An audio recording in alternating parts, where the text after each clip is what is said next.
লড়াই করে বেঁচে আছি, পা থেকে মাথা পর্যন্ত মেরে ফাটিয়ে দিয়েছে। যেই লড়াই করে যদি বাঁচতে পারি, তোদের তো যে পিঁপড়ের মতো ওড়াবো, পিঁপড়ের মতো ওড়াবো।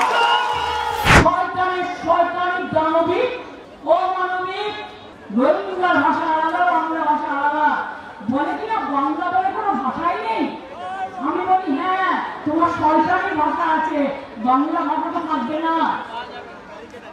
ভুলে গেছে সব, বাংলা ভাষা বলে কোনো ভাষা নেই। আর বলে না, বাসের চেয়ে কঞ্চি বড়, শাড়ির চেয়ে গামছা, আর নেতার চেয়ে আমরা বড়, এই শাড়ির থেকে নেতার চেয়ে আমরা বড়, শাড়ির চেয়ে গামছা।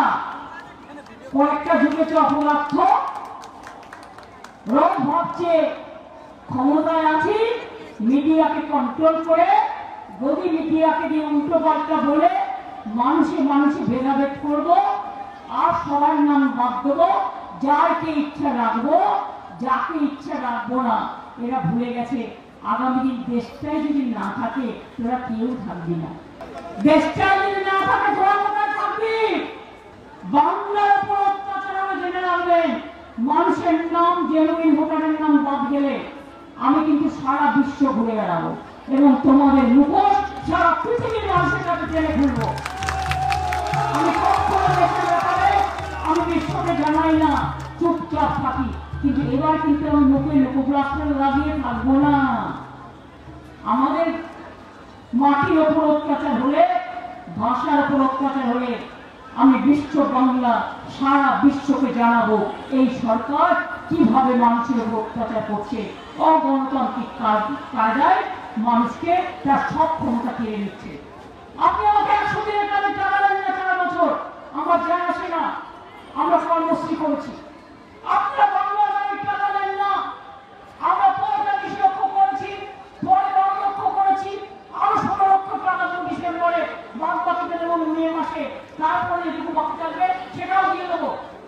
আপনারা রাস্তার টাকা দেন না, পথশ্রী আমরা অনেক করেছি, আরো করবো আগামী দিন। জল মিশনের টাকা বন্ধ করে দিয়েছেন, তাতেও আমার যায় আসে না।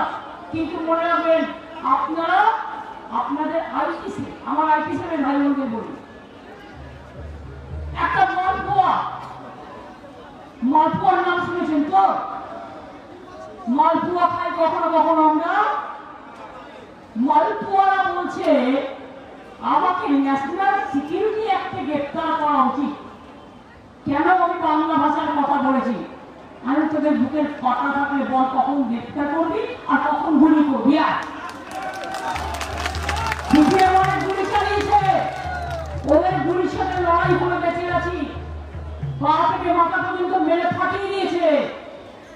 যেই লড়াই করে যদি বাঁচতে পারি, তোদের তো যে পিঁপড়ের মতো ওড়াবো, পিঁপড়ের মতো ওড়াবো।